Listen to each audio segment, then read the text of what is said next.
አሳየችው። የደቡብ አፍሪካን ሰይጣናዊት ቤተ አምልኮ መስራችና ግብረ ሰዶማዊው ሪያን ስዌገላር ከሰይጣናዊ አምልኮ እንዲወጣ ያነሳሳው ከእውነተኛው ኢየሱስ ጋር መገናኘቱ ነው በማለት የሀገሪቷ ሚዲያዎች ተቀባብለውታል። መነጋገሪያነቱም አይሏል።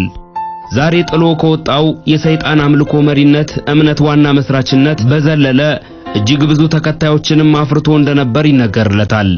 ድንገትም ያልተገደበ ፍቅርን ባሳየችኝ እህት በኩል የኢየሱስን ፍቅር አገኘሁት በማለት በእንባ ይናገራል።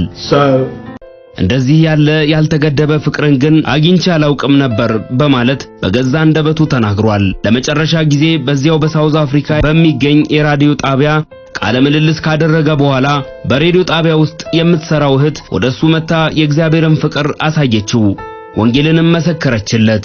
እኔም በኢየሱስ አላምንም፣ ኢየሱስም አለ ብዬ እንኳን አላምንም ብሎ መለሰላት። ስዌገላር በዚህ አላበቃም። ወደ እኔ ጠጋ ብላ አቀፈችኝ። የኢየሱስንም ፍቅር በሷ በኩል አየሁት፣ ልቤም ቀለጠ፣ በፍቅሩም ተማረኩ በማለት እውነታውን በቀጥታ ስርጭት ብዙ መቶዎች በሚከታተሉት ሁኔታ አስተላልፏል።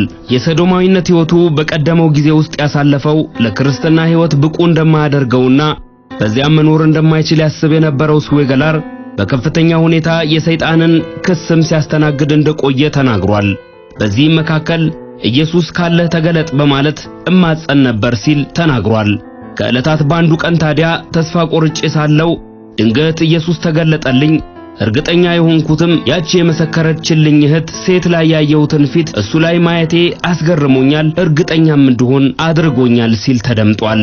በዚህም ምክንያት ከክርስቶስ ፍቅር ጋር ተዋወቅኩኝ። ብዙዎችንም ከጨለማው መንግስት በማስመለጥ ላይ የሚገኘው ስዌገላር ለሌሎችም ብርሃን እንዲወጣላቸውና ከዚህ ፍቅር ጋር እንዲገናኙ ይህንን እውነተኛና ታማኝ ምስክርነቱን ለዓለም ሕዝብ እየሰጠ ይገኛል። ይህ ኢየሱስን በግልጽ የተናገረው ስዌገላር በእንባ የሰጠው ምስክርነቱ የብዙዎችን ልብ እንዳሸፈተውና ብዙዎችን ከጨለማው መንግስት እያፈለሰ መሆኑን ልብ ይሏል።